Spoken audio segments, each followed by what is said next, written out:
आज की कहानी है एक साधु। एक बार एक गांव में एक साधु रहता था जो भगवान पर बहुत विश्वास रखता था। एक बार वह साधु पेड़ के नीचे बैठा था और भगवान को याद कर रहा था तो अचानक वहां बाढ़ आ गई। चारों तरफ पानी ही पानी।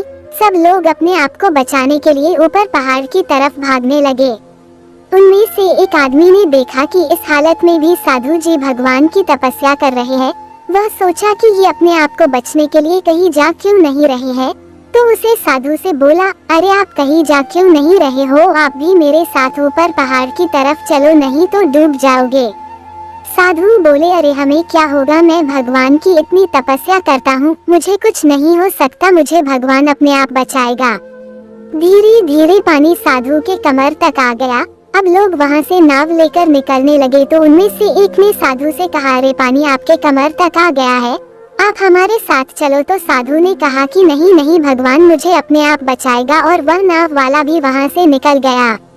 कुछ देर बाद पानी इतना बढ़ गया कि साधु के सर तक पहुंच गया और अब लोगों को बचने के लिए हेलीकॉप्टर निकलने लगे। एक हेलीकॉप्टर साधु के पास आया जो कि आखिरी हेलीकॉप्टर था। साधु के पास नीचे रस्सी फेंकी और बोला, इसे पकड़ो और ऊपर आ जाओ, नहीं तो आप डूब जाओगे। यह आखिरी हेलीकॉप्टर है और आपके पास में दूसरा कोई रास्ता नहीं है बचने के लिए। साधु ने कहा, यह रस्सी वापस ऊपर खींच लो और आप चले जाओ, मुझे भगवान के ऊपर पूरा भरोसा है, वो मुझे बचा लेगा। पानी काफी ऊपर आ गया, पेड़ डूब गया और साधु की भी डूबने से मौत हो गई। मरने के बाद साधु भगवान के पास गया और बोला, हे भगवान, मैंने पूरी जिंदगी आपकी तपस्या की, मेरा सारा जीवन आपकी आराधना करने में लगा दिया, फिर भी इतने भरोसे के साथ इंतजार किया कि तुम मुझे बचाने आओगे, लेकिन वहाँ मेरी डूबकर मौत हो गई और तुम नहीं आए, ऐसा क्यों? भगवान बोले, मूर्ख इंसान, एक नहीं 3 बार आया था, वो तीनों बार में ही तो था, पहला पैदल, दूसरा नाव के द्वारा और तीसरा हेलीकॉप्टर के द्वारा, लेकिन तुमने मेरा एक भी अवसर पहचान नहीं पाया, पता नहीं किसका इंतजार कर रहा था।